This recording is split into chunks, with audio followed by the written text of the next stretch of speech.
Hello guys, नमस्ते, प्रणाम। मैं हूं आपकी गिरजा सिंगर। हमारे यूट्यूब चैनल पे आप लोग का स्वागत है। आप लोग के सामने एक ससुर गारी गीत लेकर आई हूं। मंडप में गाया जाता है।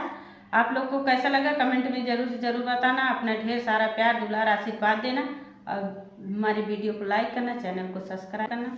हमारी ये गीत मंडप कैसी लगी कमेंट में जरूर। ससुर ज्यादातर मानते हैं।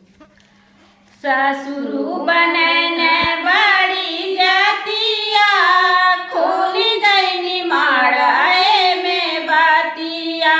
ससुर बनने बड़ी जातिया, खोली गई माड़ाए में बातिया।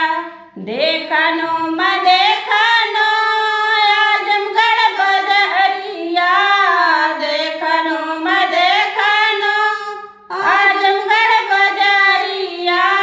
करत रहन टिकावा कचोरिया, खुल गई माड़ाए में बातिया। ससुरु बन बासुरु बनन बड़ी जातिया, खुल गई माड़ाए में बातिया। देखनो म देखनो आत्रौलिया बजरिया, देखनो म देखनो तरौलिया बजरिया।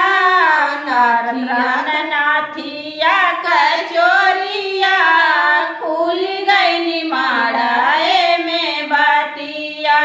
देवरू बनन